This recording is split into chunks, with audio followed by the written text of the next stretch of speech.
The message of Easter is a message of hope for millions of Christians in our country and all around the world. I often say when people have asked me over the years what my philosophy is, I tell them I'm a Christian, a conservative, and a Republican, in that order. Wherever I go, God rules. When I walk on White House grounds, God walks on White House grounds. I had every right and authority to declare the White House as holy ground because I was standing there, and where I stand is holy. They are Christian values, and they should give us the confidence to say, yes, we are a Christian country and we're proud of it. I would suggest this, though, for the future. We're going to have to be a lot braver and a lot more courageous in standing up for our Judeo-Christian culture. And those foundations, I contend, in the right side of history lie, one, in Judeo-Christian ethics, and two, lie in Greek teleology.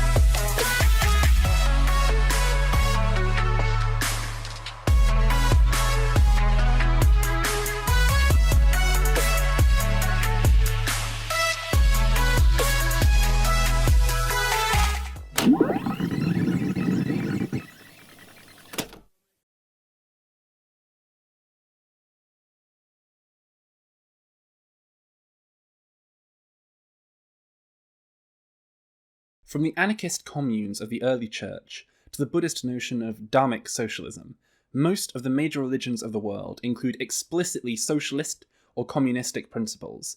Christian, Buddhist, Jewish, and Islamic interpretations of socialism have all had their prominent thinkers.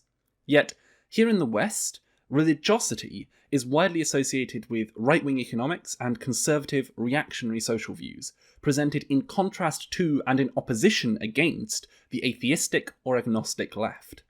Religion is important, both as a fundamental part of the lives and experiences of those who believe and practice religions, and as an incredibly powerful tool for political power and social change. Allowing religion to be claimed by the right is a catastrophic tactical error that has seriously undermined leftist experiments before, and if we do not change our trajectory, it will continue hobbling our attempts to build a socialist future. In this video essay, I want to take a look at why a budding socialist should care about religion. I want to offer a summary of the history which brought us to the modern, polarised political climate about religion, and even offer a few of my own thoughts on how we can do better to bring our religious comrades into our socialist projects. Before we get started, I'd like to say that this video is more directed towards non-religious comrades who may be sceptical of the value of religion to the left. If you're a religious leftist looking for reassurance of the compatibility of your politics and faith, stick around on this channel because this is definitely a topic I will be coming back to, but this video probably isn't the one that you're looking for. That said, I hope this video will be helpful for anyone who's interested in building an effective and diverse leftist movement. So, without further ado, let's begin.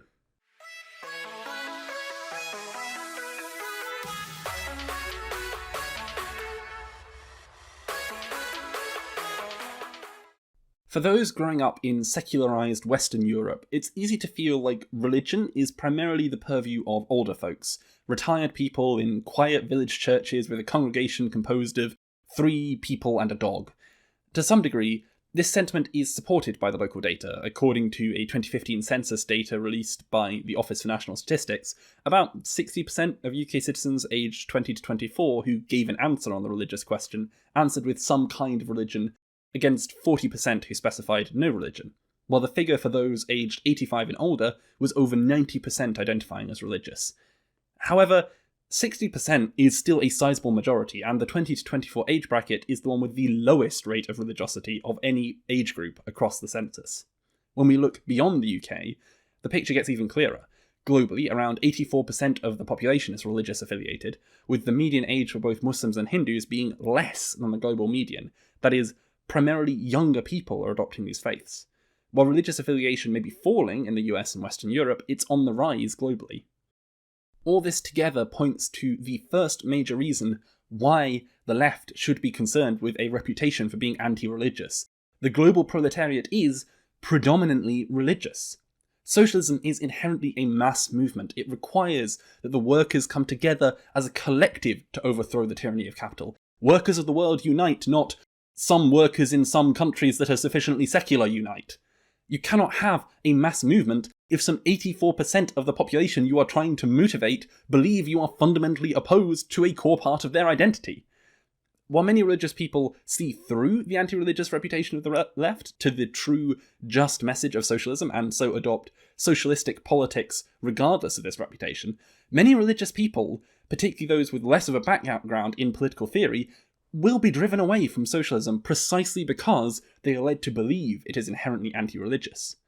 If we are to be socialist, we should be concerned with the interests, desires, and beliefs of the global proletariat. If this is to be true, we must also be concerned with religion. The second major reason why any socialist should be concerned with the religions of the global proletariat is that religion itself can be a major motivator for social change, both for good and for bad.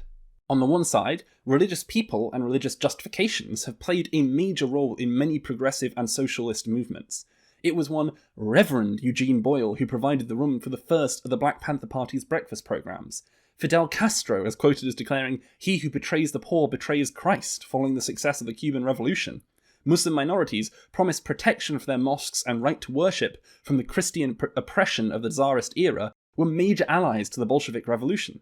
Regardless of how one feels about the nations and movements which followed from these examples, the fundamental role of religious peoples in these cases of socialist programs is clear.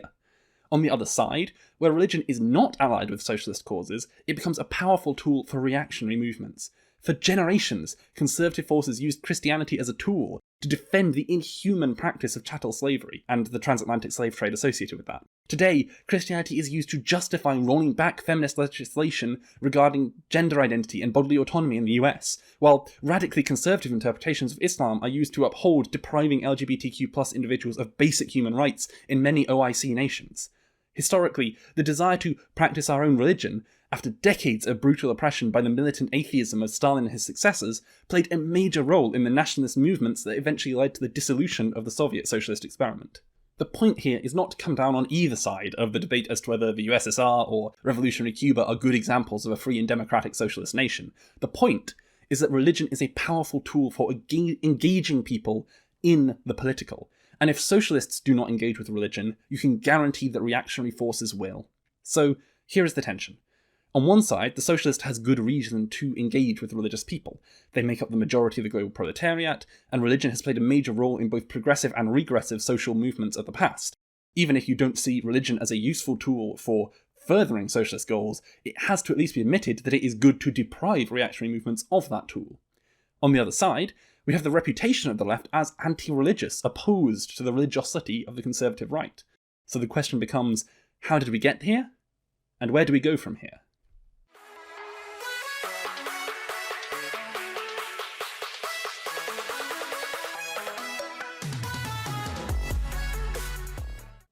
Both religious leftism and anti-religious sentiments on the left can trace back to the earliest movements that can properly be called left-wing.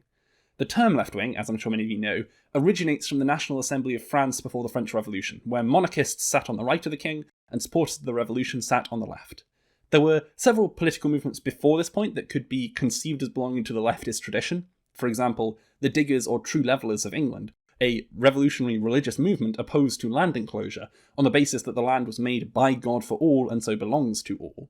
However, it was in the democratic revolutions of the late 18th century that the left-right political spectrum began to take shape something like today, with a division between, on the one side, a relatively mass movement committed to expanding democratic principles to wider parts of society and of the political economic system, and on the other, a minority of wealthy individuals committed to maintaining the status quo. In the first case, this was the market capitalist Democrats against the old feudal aristocracy seeking to introduce bourgeois democracy to the political system, and in the present day, this is socialists against the capitalists seeking to introduce democratic principles to the economic system as well. While the former case was a capitalist war against feudal power, and the latter case is a social revolt against capitalist power, it's clear, from the glorification of the French Revolution to the prevalence of guillotine imagery, that the modern Western left still considers itself as one coherent tradition with the democratic revolutions of the late 18th century. Indeed, if we conceptualize the march of history as one towards an increasing democratization of society and economy, this is not totally false. It is important to remember that even Marx himself saw capitalism as a significant improvement on the feudal order that preceded it. The original socialist claim was not that capitalism should never have arisen, but that it has overstayed its welcome and should be replaced with a more democratic order, whereby the economy is democratized by placing the means of production in the hands of the worker. Thus, it should come as no surprise that anti-religious sentiment also has its roots in these early democratic revolutions. The French Revolution is an excellent case in point. Opposition to the influence of the Catholic Church was one of the fundamental causes of the French Revolution, and not without reason, for feudal bishops were often little different to their secular counterparts found in barons and lords. Bishops held land, kept serfs, and taxed the people on their land through enforced tithes. In 1792, following the Revolution, anti-clericalism was cemented as official government policy in the First French Republic, which led to the establishment of the Cult of Reason, France's first atheistic state religion. Christian believers were, of course, widely persecuted, allowing Christianity to be co-opted by counter-revolutionary and reactionary movements. Turning towards the dawn of true socialism, we find anti-religious sentiments in the works of the founding fathers of scientific socialism, both Marx and Engels. Most viewers, I'm sure, will be familiar with the famous quote about the opium of the people, although this quote is widely removed from context and properly understood has more to do with the role of religion as alleviating suffering than as any kind of critique of religion. A more explicit anti-religious sentiment is given by Engels in the Principles of Communism, where Principle 23 states that communism is the stage of historical development which makes all existing religions superfluous and brings about their disappearance. This thread of anti-religiosity in the left, or at least the perception thereof, played into the capitalist hands with the dawn of the Cold War. The following discussion owes a great deal to Kenzie Teche's video on the religious right and the myth of Judeo-Christian values in anti-communist propaganda, so I'll link her video in the corner and in the description below. An early case of the narrative that would develop is found in a 1931 New York Times article by one P.W. Wilson. In this article, Wilson presents a conflict in Europe not as one between West and East or capitalist and socialist economy, but between Judeo-Christian democracy and totalitarianism. This notion of Judeo-Christian democracy and the associated concept of Judeo-Christian values progressively narrowed to define every nation as either Christian and therefore capitalist democracy, or as anti-Christian and therefore totalitarian. These religious terms were extended thoroughly into the Cold War, with President Eisenhower famously declaring that the American capitalist republic was based on Judeo-Christian traditions and was therefore spiritually opposed to the, quote, godless communism of the USSR. Worse still, this accusation against the USSR for being anti-religious was not unfounded. As discussed by Hakim in his excellent video on the faults of former socialist experiments, the socialist government of the USSR denied public religious expression of any kind, actively repressed private and public religious expressions, there were militant atheist gangs roaming the countryside, there was active anti-religious education in schools, and many other kinds of religious persecution and repression took place. Indeed, it's difficult to find a single case of a socialist experiment under a Communist Party government which has not violently repressed religious expression and religious minorities in its borders. While some, such as Cuba, have become more open and accepting of religious expression over time, others, such as China and North Korea, still are not, as evidenced, for example, in the Chinese government's raids on Christian house churches, or the ongoing alleged cultural genocide of Uyghur Muslims. I should add here, a previous commenter on one of my videos upheld Vietnam as a case of a Communist Party government with a good track record on religion. However, the information I can find suggests that they still repress any religious group that is not appropriately government affiliated, so unless the facts on the ground are very different from that, I'd still count that as a case of religious repression. All of this, of course, feeds right back into the propaganda of the religious right, which uses evidence of governments in socialist experiments repressing religious liberty and expression as proof that the socialist project itself is fundamentally anti-religious, and in so doing, they persuade religious workers, who might otherwise have been persuaded to the socialist cause, to defend the interests of their capitalist oppressors, all in the name of, quote, religious liberty. Thus, we see that from its very beginning, left politics has been mired in a spectre of anti-religiosity, often from a place of reasonable anger at corruption in the institutional church, but extending beyond the rejection of such institutions to the active repression of individual religious liberty and expression. Likewise, and as a direct result, right-wing politics has consistently seized upon religion as a tool of reaction, first by appealing to the divine right of kings to protect monarchism from capitalist democratic revolution, and later by appealing to Judeo-Christian values in the imperial core or fundamentalist interpretations of Islam or Hinduism elsewhere to protect capitalism from socialist critique. And so we come to the present situation, a world in which the vast majority of the global proletariat are religious, but where socialism, a movement nominally intended to fight for the rights and freedoms of the self-same global proletariat is widely seen, at least in the West, as fundamentally anti-religious, and not without good reason sometimes. So there's a tension here, which leads us to our final question: what is to be done?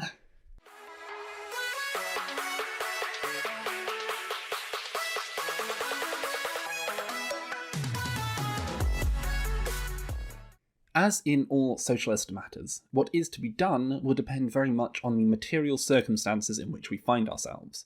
If you live in a nation where religious socialism is already widespread and this religious equals right-wing frame has not yet established itself, all I can say is that you should be glad for the easy cooperation you can enjoy with religious comrades, and be watchful for any encroaching American, Western, or simply reactionary influences that might disrupt that balance. For those of us in Western nations where this frame has taken hold, the first priority should be to educate ourselves about the various forms of religious socialism, even if we ourselves are not religious. When presented with a fellow worker of religious persuasion, say a Christian worker in your factory or business, you will be better able to persuade them to the cause by challenging them with respect to Jesus' teachings on money or the Levitical principle of the year of Jubilee, and how these biblical notions conflict with the capitalist mode of production, than if you tell them that their beliefs are fairy tales and reactionary and contrary to true socialism. In particular, if you find yourself in a Christian majority country or primarily surrounded by Christian co-workers, you may want to subscribe to this channel as one source, among many, for scriptural and theological arguments for Christian socialism. Secondly, we should consider how our communications regarding reactionary religious movements could be misconstrued by religious persons who are not committed to the reactionary cause, but are also yet to be persuaded to the socialist position. If we report that Christians are opposing progressive legislation and say the Bible shouldn't influence legislation because Sky Daddy doesn't exist, we are implicitly telling any on-the-fence religious person that they are not welcome in our political tribe, and we are thereby pushing them into reaction. If we instead say that conservative Christians are opposing progressive legislation, and the Bible shouldn't influence legislation because a too close relationship between church and state is harmful for both society and the church, we are at least signalling that we consider our position compatible with their religious belief, which will make our movement much more welcoming to religious people who are open to socialistic principles. Thirdly, we should ensure that leftist spaces are accessible for people from myriad religious traditions and beliefs. For example, if you're holding a leftist conference of some kind or running a leftist space, ensure that there's a prayer room and appropriate breaks in the program for Muslim attendants to keep their prayers. Ensure that if you're serving food, there are halal and kosher options, and so on. It is a core principle of left activism that we should be welcoming and accommodating to all people so long as they do not hold intolerant and fascist principles, and this welcoming and accommodation should be extended to our religious comrades. Fourthly, we should be open to learning from religious comrades, both in terms of potential insights into the social revolution coming from major world religions, but also in terms of decolonizing our perspectives, and being ready to listen to the insights from traditional religions of various peoples, which could provide us with important insights for, say, sustainable living which our secular capitalist world has forgotten. Fifthly and finally, we should actively promote socialist preachers, imams, and other religious leaders, encouraging those who are learned in both religious theology and socialist theory to take up positions of spiritual authority, with the goal of enlightening their congregants and followers to the socialistic principles at the heart of the major world religions. And yes, I even back that if you are opposed to religious hierarchies in general, because even if we want to have an anarchist transformation of, say, Christianity, we can't do that without at least appealing to the Christians who are currently in Christianity, and if you want to get Christians to listen to you, the best way to do that is to be a priest. If we win one Christian to socialism, it's a victory to be celebrated, but how much more if we can win over an entire church congregation? And it should be stressed here, there are a couple of things that I am not saying. We should not be making allowances for any beliefs, be they religiously inspired or otherwise, which support and perpetuate unjust hierarchies of capitalism, patriarchy, white supremacy, cis-heteronormativity, colonialism and imperialism, Islamophobia, anti-Semitism, ableism, or any other kind of bigotry and exploitation. The goal is not to take religious people as they are, but to help the socialist perspective to transform the way they understand their faith as well. The aim is not to open our doors to hate groups, but to ensure that we are better able to engage with those who hold religious beliefs, but who may yet need to be shown how those beliefs lead to a progressive and socialist conclusion. Additionally, I'm not saying that all of these strategies are appropriate for everyone. Each of these strategies should be engaged with only with appropriate respect and acknowledgement towards the views and traditions of religious people themselves. Do not try to become a priest in a Christian church if you yourself are not a Christian. No matter how much you want to teach Marxist principles to the congregation, that is not the space for you.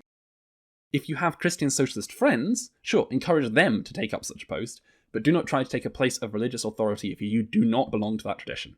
This is also why I don't talk about stuff like Islamic socialism or Jewish socialism or Buddhist socialism on here much, because as a Christian, that is not my pace to teach. These are, of course, all short-term strategies, and leave open the question as to what place religion would play in some future socialist or even communist society. In this regard, I'm afraid I have to strongly disagree with Engels. I see no reason why religion should survive through slave society, feudalism and capitalism, only to fade away when we reach communism. I do believe that religion would likely look quite different in a truly communist society. If both state and capital had been abolished, I expect the ecumenical hierarchies we build would likely pass away with them, and, for example, Christianity would look a lot less like the institution it is today, and a lot more like the anarchist movement we see in the Book of Acts. However, such speculation is just that, speculation. For now, our purpose should be focused on trying to overcome the anti-religious image of the Western left by engaging more seriously with religious socialism, ensuring that our communications and organisations are open to and not antagonistic towards fellow workers who hold religious beliefs and are only just coming over to socialism, and equipping ourselves, and, if possible, leaders in the various faiths, with a better understanding of the socialistic principles at the heart of various world religions, to enable us to better engage with religious fellow workers on their own terms, to persuade them to the socialist project.